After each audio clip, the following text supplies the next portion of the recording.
Did pharaohs truly believe they were gods or just act like them? How were 2 million stones placed so perfectly with no machines? What's really hidden inside the Great Pyramid's secret chamber? Did Egyptians know something about the afterlife that we don't?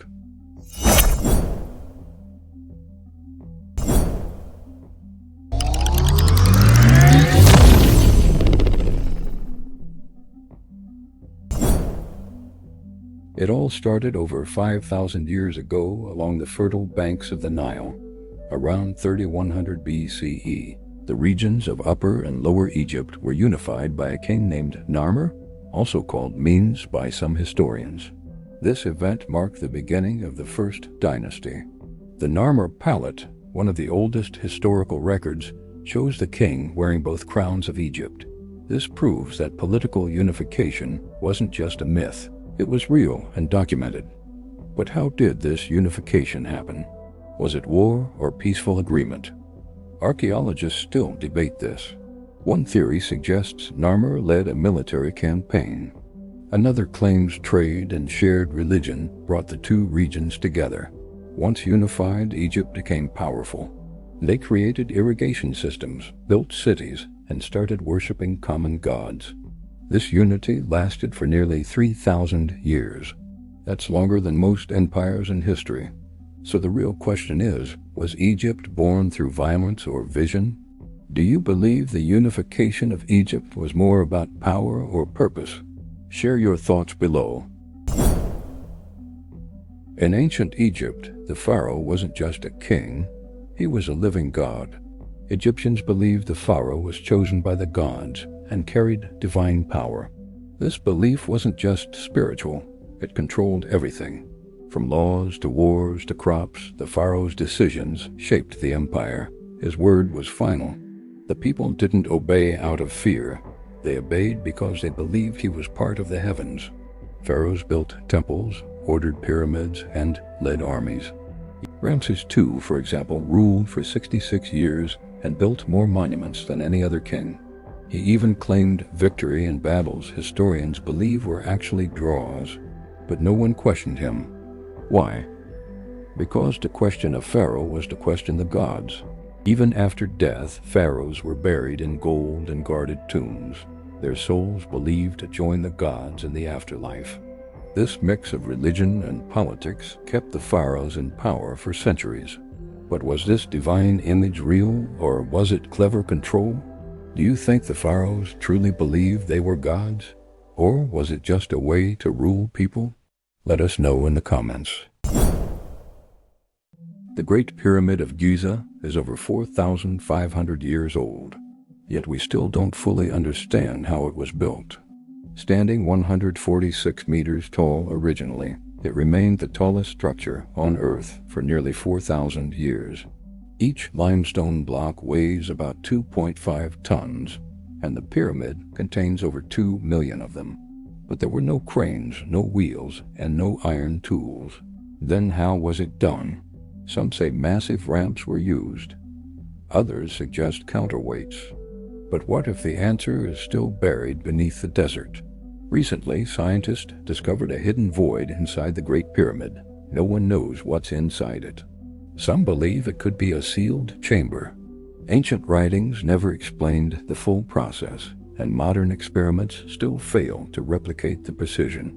Was it skill, slave labor, or something more mysterious? Even the alignment of the pyramids perfectly with the stars raises more questions. What do you think is still hidden inside the Great Pyramid's secret chamber? Drop your theory below. Why did Egyptians go to such lengths to preserve the dead? For them, death wasn't the end, it was the start of a journey. They believed the soul would pass through trials before reaching paradise, but only if the body was intact. That's where mummification comes in. The process took 70 days. Organs were removed, the body was dried with natron salt, then wrapped in linen. The heart was usually kept inside. It was believed to be the center of thought and memory, while the brain was removed through the nose. Tombs were filled with food, furniture, even pets. The Book of the Dead was placed inside to guide the soul in the afterlife. But this wasn't just for pharaohs. Even common people saved for mummification, though in simpler forms.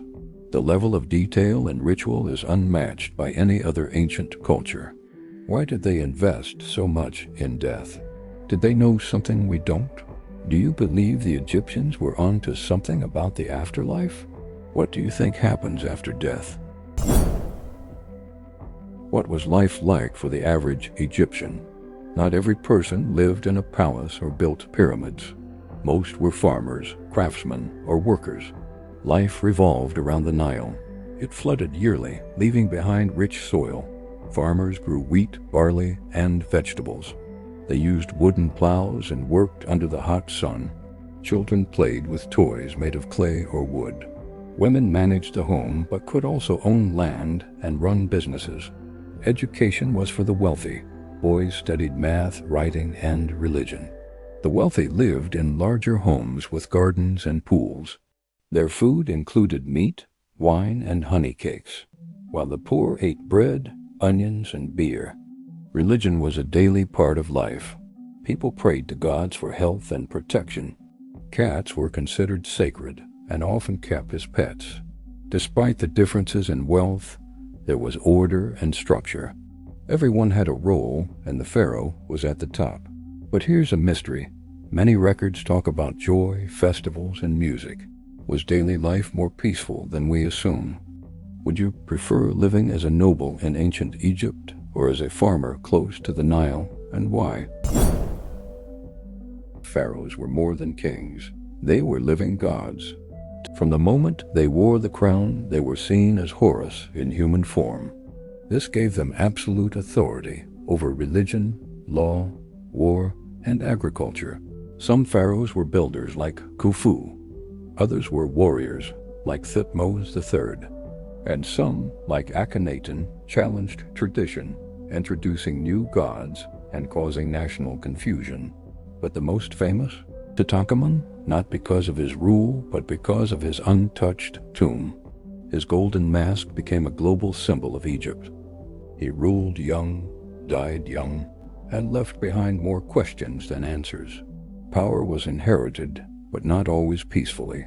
Palace intrigue, assassinations, and political marriages were common.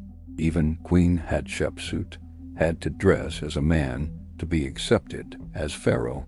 Were they truly divine or just powerful rulers wrapped in myth?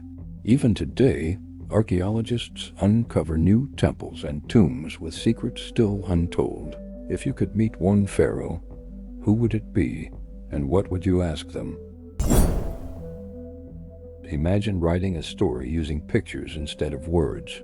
That's what the Egyptians did. Hieroglyphics used over 700 symbols to record everything from royal decrees to religious prayers. For centuries, no one could read them. Then came the Rosetta Stone, a slab with the same text in Greek, thematic, and hieroglyphics. It was the key. After years of study, Jean-François Champollion cracked the code in 1822. But why did Egyptians use such a complex system? Hieroglyphics were more than writing. They were sacred. Used in tombs, temples, and magic spells, every symbol carried power. A feather stood for truth. An eye symbolized protection. A scarab beetle meant rebirth. Even the direction the symbols faced told you how to read them. Scribes trained for years to master this system. And yet, many texts remain untranslated. Some believe hidden meanings still lie buried in stone.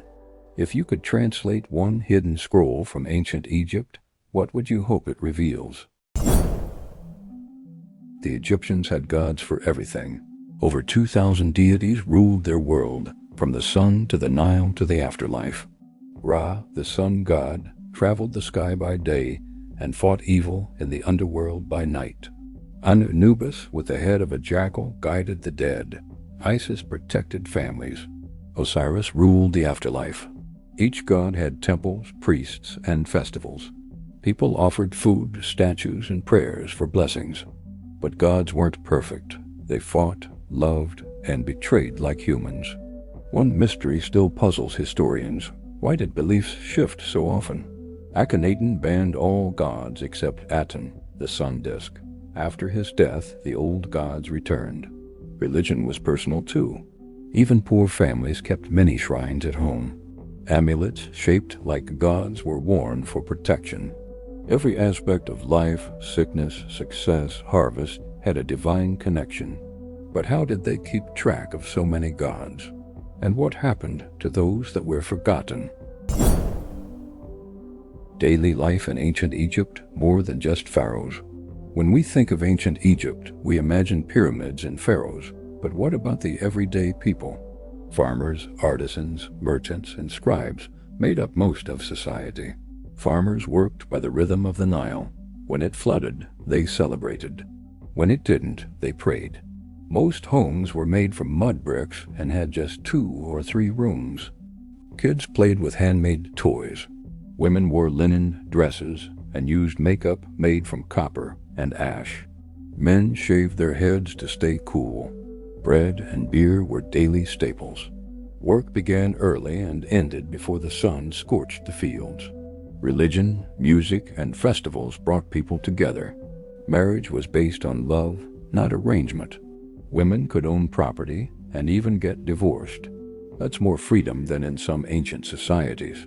They might not have had electricity or internet, but their values of family, faith, and hard work still connect to ours today. Would you rather live as a farmer, scribe, or craftsman in ancient Egypt? And why? Ancient Egyptians practiced medicine 4,000 years ago, and some of their treatments still work today. They diagnosed diseases, performed surgeries, and even wrote medical texts on papyrus scrolls. The Edwin Smith Papyrus is the oldest known surgical document. It describes how to treat wounds, broken bones, and even brain injuries with detail that surprises modern doctors. Doctors were often priests, combining spiritual and practical care. They believed sickness had both natural and supernatural causes, so treatment often included herbs and prayers. They used honey as an antibiotic, garlic to improve heart health, and willow bark, which contains the same chemical as aspirin. Surgical tools found in tombs resemble modern ones: tweezers, scalpels, and forceps. Dentistry also existed, though painful. Some skulls show signs of tooth drilling. Were they quacks or pioneers? History says both. Some methods were brilliant. Others were bizarre, like using crocodile dung for contraception. Which Egyptian medical practice shocked you the most? Would you try ancient medicine today? Cleopatra VII was not just a queen. She was the last pharaoh of Egypt, and a symbol of resistance against a rising empire. Educated in science, politics, and 9 languages, she ruled with intelligence and charisma. Cleopatra didn't rely on armies alone. She formed political alliances through relationships, first with Julius Caesar, and later with Mark Antony. These alliances weren't just romantic, they were tactical moves to preserve Egypt's independence. But Rome saw Egypt as too powerful, too wealthy, and too independent. After Caesar's assassination, Cleopatra and Antony stood against Octavian, the future Augustus. The famous Battle of Actium in 31 BCE sealed their fate. Rome defeated their forces, and within a year, both Cleopatra and Antony were dead. Cleopatra's death marked the end of the Pharaonic era. Egypt was absorbed into the Roman Empire. Her story has fascinated the world for centuries. But was she a hero, a manipulator, or both? Was Cleopatra a genius leader who defied an empire, or did she take too many risks? What's your view? The ancient Egyptians may be long gone, but their influence still shapes our world.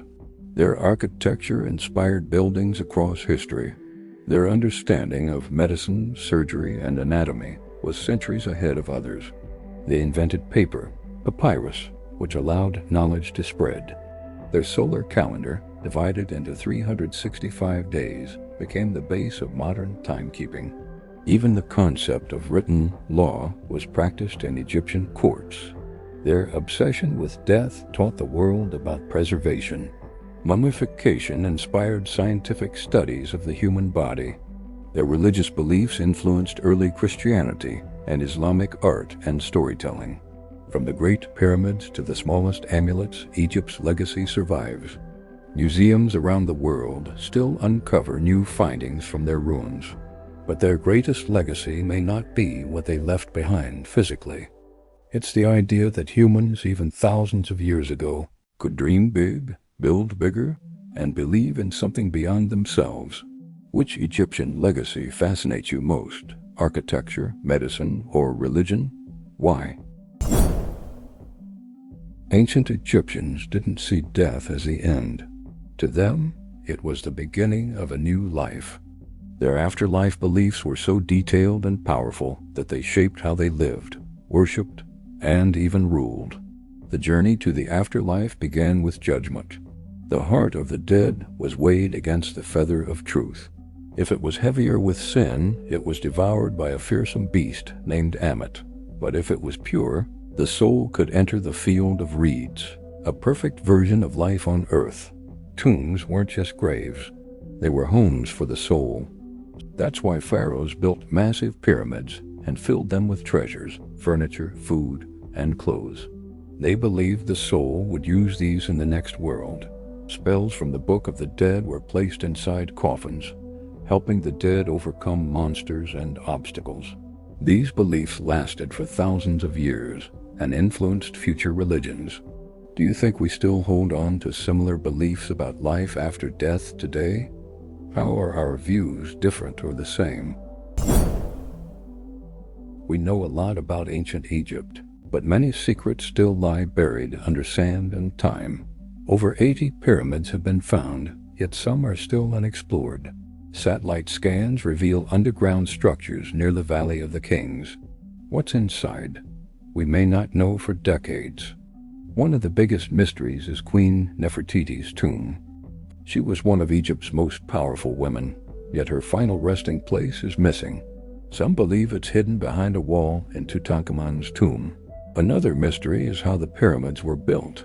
Were ramps used? Levers? Lost technology? Despite hundreds of theories, no single answer satisfies all questions. Strange hieroglyphs in temples show what looks like helicopters and light bulbs. Are they symbols, imagination, or evidence of lost knowledge? Even the Sphinx raises questions. Some geologists believe water erosion suggests it's older than we think, maybe even pre-Egyptian. Egypt's sand holds more than just bones and bricks. It holds untold stories waiting to rise again. Which Egyptian mystery do you want solved the most? And what's your wildest theory about it? Comment down and we will be on it.